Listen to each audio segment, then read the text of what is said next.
Assalamualaikum warahmatullahi wabarakatuh. Perkenalkan, saya Dila Mareta dengan NIM 1810202012. Jadi di sini saya akan menjelaskan secara singkat mengenai pengertian media pembelajaran. Yang pertama itu media. Media berasal dari bahasa Latin, yaitu medius, yang memiliki arti secara harfiah itu tengah atau perantara atau pengantar. Dalam bahasa Arab sendiri pun, media adalah perantara atau pengantar pesan dari pengirim pesan kepada penerima pesan. Jadi jika dikaitkan dengan pembelajaran atau proses pembelajaran, media pembelajaran adalah alat yang membantu dalam proses pembelajaran guna makna pesan atau informasi yang disampaikan dapat diterima dengan jelas. Tentunya pembelajaran menjadi lebih efektif dan lebih efisien, sehingga dapat menjadikan hasil akhir atau tujuan dari pendidikan itu dapat tercapai. Mungkin itu saja yang dapat saya sampaikan. Terima kasih. Bismillahirrahmanirrahim. Perkenalkan, nama saya Dimas Asyakur Rahim, NIM 1810202013. Di sini saya akan melanjutkan pengertian dari saudari Dila Mareta. Di sini saya menjelaskan fungsi dan manfaat dari media pembelajaran. Fungsi di sini terbagi menjadi 5 bagian. Yang pertama, fungsi komunikatif. Apa itu fungsi komunikatif? Ialah media pembelajaran digunakan untuk memudahkan komunikasi antara penyampai pesan dan penerima pesan, sehingga tidak ada kesulitan dalam menyampaikan bahasa verbal dan salah persepsi dalam menyampaikan pesan. Yang kedua, fungsi motivasi. Media pembelajaran dapat memotivasi siswa dalam belajar. Dengan pengembangan media pembelajaran tidak hanya mengandung unsur aristik, akan tetapi memudahkan siswa mempelajari materi pelajaran sehingga dapat meningkatkan gairah siswa dalam belajar. Yang ketiga, fungsi kebermaknaan. Penggunaan media pembelajaran dapat lebih bermakna, yakni pembelajaran bukan hanya meningkatkan penambahan informasi, tetapi dapat meningkatkan kemampuan siswa untuk menganalisis dan mencipta. Yang keempat, fungsi penyamaan persepsi. Dapat menyamakan persepsi setiap siswa sehingga memiliki pandangan yang sama terhadap informasi yang disampaikan. Yang terakhir, fungsi individualitas. Dengan latar belakang siswa yang berbeda, baik itu pengalaman, gaya belajar, dan kemampuan kecerdasan, di sini media pembelajaran dapat melayani setiap kebutuhan setiap individu yang memiliki minat dan gaya belajar yang berbeda. Lanjut ke manfaat. Adapun manfaat media pembelajaran, yang pertama, manfaat media pembelajaran bagi guru, yaitu memberikan pedoman bagi guru untuk mencapai tujuan pembelajaran sehingga dapat menjelaskan materi pembelajaran dengan urutan yang sistematis dan membantu dalam penyajian materi yang menarik untuk meningkatkan kualitas pembelajaran.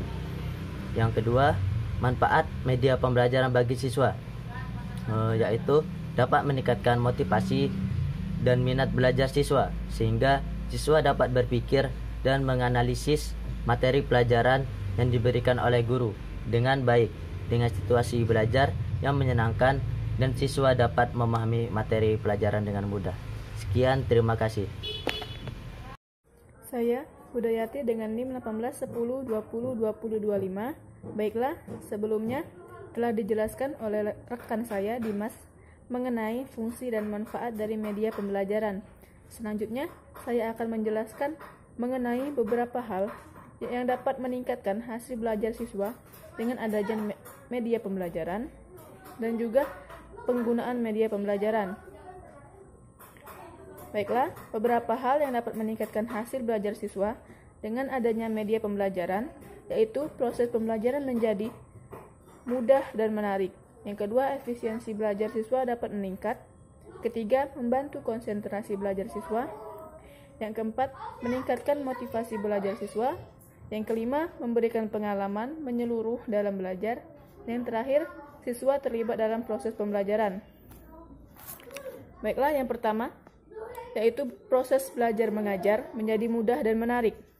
Maksudnya, guru dapat menyampaikan materi pembelajaran menjadi menarik dan mudah dimengerti oleh siswa, sehingga siswa itu dapat mengerti dan memahami pelajaran dengan mudah. Yang kedua, yaitu efisiensi belajar siswa dapat meningkat.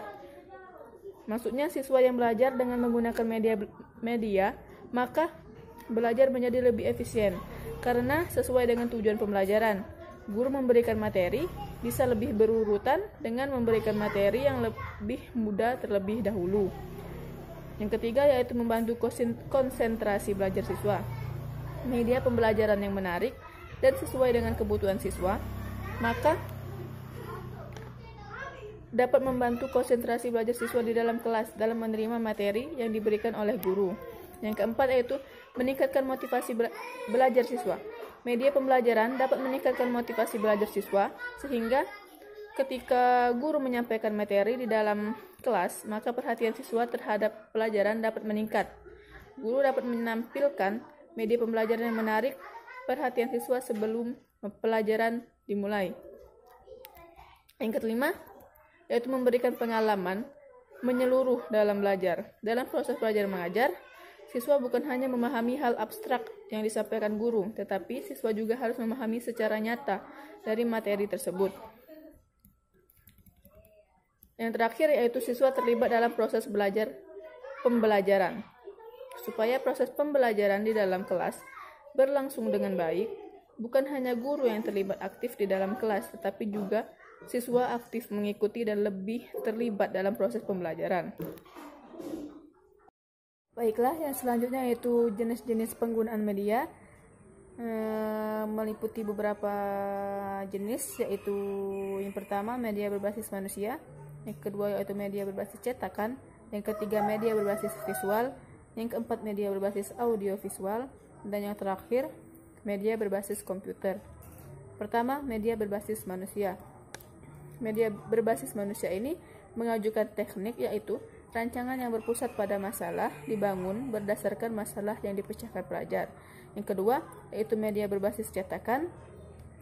Media berbasis cetakan yang paling umum dikenal yaitu buku teks, buku penuntun, jurnal, majalah, dan lembar lepas. Teks berbasis cetakan menuntut 6 elemen yang harus diperhatikan saat merancang, yaitu konsistensi, format, organisasi, daya tarik, dan ukuran huruf, dan juga penggunaan spasi kosong. Yang ketiga yaitu media berbasis visual. Media berbasis visual ini memegang peranan penting dalam proses pembelajaran. Media visual dapat memperlancar pemahaman dan memperkuat ingatan. Yang keempat yaitu media berbasis audiovisual. Media ini menggabungkan penggunaan suara, memerlukan pekerjaan tambahan untuk memproduksinya. Salah satunya yaitu penulisan naskah dan storyboard yang memerlukan persiapan banyak, rancangan, dan juga penelitian. Yang kelima yaitu media berbasis komputer. Penggunaan komputer sebagai media pembelajaran secara umum mengikuti proses pembelajaran, yaitu merencanakan, mengatur, mengorganisasikan, dan menjadwalkan pembelajaran. Yang kedua yaitu mengevaluasi atau dengan tes. Yang ketiga yaitu mengumpulkan data mengenai siswa. Yang ketiga melakukan analisis statistik mengenai data pelajaran. Dan yang kelima, membuat catatan perkembangan pelajaran. Sekian dari saya. Selanjutnya akan dijelaskan oleh rekan saya, Mahdat Anugrah. Assalamualaikum warahmatullahi wabarakatuh. Nama Mahdat Anugrah, NIM 1810202036. Di sini saya akan melanjutkan presentasi dari Saudari Huday. Saya akan menjelaskan kedudukan desain strategi pembelajaran. Strategi pembelajaran merupakan rencana aturan-aturan, langkah-langkah serta sarana yang prakteknya akan diperankan dan akan dilalui dari pembukaan sampai penutupan dalam proses pembelajaran di dalam kelas guna merealisasikan tujuan. Kedudukan desain strategi pembelajaran dibagi 4. Yang pertama, interaksi. Kedudukan strategi pembelajaran dalam interaksi, yakni proses interaksi atau proses saling berhubungan yang dilakukan antar pendidik dengan peserta didik dalam proses pembelajaran. Yang kedua, yaitu pembelajaran. Pembelajaran merupakan serangkaian aktivitas yang sengaja diciptakan dalam maksud untuk memudahkan terjadinya proses belajar. Yang ketiga, yaitu materi. Strategi pembelajaran merupakan suatu proses yang sangat terkait dengan pencapaian materi dalam upaya mencapai kompetensi. Yang keempat, yaitu hasil belajar. Belajar merupakan proses aktivitas yang memiliki ketentuannya secara jelas. Ukuran keberhasilan belajar dalam pengertian yang operasional adalah penguasaan suatu bahan ajar yang dinyatakan tujuan pembelajaran khusus dan memiliki kontribusi bagi tujuan di atasnya. Selanjutnya yaitu strategi yang sesuai dengan tingkat hasil belajar. Di sini dibagi 3 strategi. Yang pertama yaitu strategi pembelajaran langsung. Strategi pembelajaran langsung merupakan pembelajaran yang banyak diarahkan oleh guru. Strategi ini efektif untuk menentukan informasi atau membangun keterampilan tahap demi tahap. Pembelajaran langsung biasanya bersifat edukatif. Kelebihan strategi ini adalah mudah untuk direncanakan dan digunakan. Yang kedua yaitu strategi pembelajaran yang berpusat pada peserta didik. Tujuan mengajar adalah mempelajari peserta didik. Membelajarkan berarti meningkatkan kemampuan peserta didik untuk memproses, menemukan, dan menggunakan informasi bagi pembangunan diri peserta didik dalam konteks lingkungannya. Strategi pembelajaran yang berpusat pada peserta didik atau disebut student center strategis bertitik tolak pada sudut pandang yang memberi arti bahwa mengajar merupakan usaha untuk menciptakan sistem lingkungan yang menciptakan kegiatan belajar. Yang ketiga yaitu strategi pembelajaran yang berpusat pada materi pengajaran. Yang terakhir ini menjelaskan tentang bertitik tolak dari pendapat yang mengemukakan bahwa belajar adalah usaha untuk memperoleh dan menguasai informasi. Dalam hal ini, strategi pembelajaran dipusatkan pada materi pelajaran. Selanjutnya, yaitu macam-macam strategi yang dapat digunakan dalam proses pembelajaran. Di sini dibagi menjadi 4 macam-macam strategi yang dapat digunakan dalam proses pembelajaran. Yang pertama yaitu strategi pembelajaran quantum teaching. Quantum teaching dapat mengidentifikasi strategis pembelajaran yang kompatibel dengan otak, yang melibatkan dan mendukung guru maupun siswa dalam proses pembelajaran. Yang kedua yaitu strategi pembelajaran quantum learning. Quantum learning memberikan kiat-kiat, petunjuk, strategi, dan seluruh proses belajar yang dapat menghemat waktu, mempertajam pemahaman dan daya ingat, bahkan membuat belajar sebagai sesuatu proses yang menyenangkan dan bermanfaat. Yang ketiga yaitu strategi inquiry. Strategi pembelajaran inquiry adalah rangkaian kegiatan pembelajaran yang menekankan pada proses berpikir secara kritis dan analitis untuk mencari dan menemukan sendiri jawabannya. Yang terakhir yaitu strategi pembelajaran problem based instruction. Model pembelajaran ini disebut juga pembelajaran berdasarkan masalah.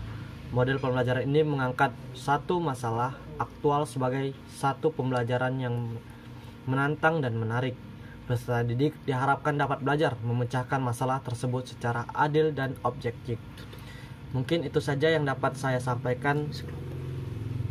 Saya akhiri. Wassalamualaikum warahmatullahi wabarakatuh.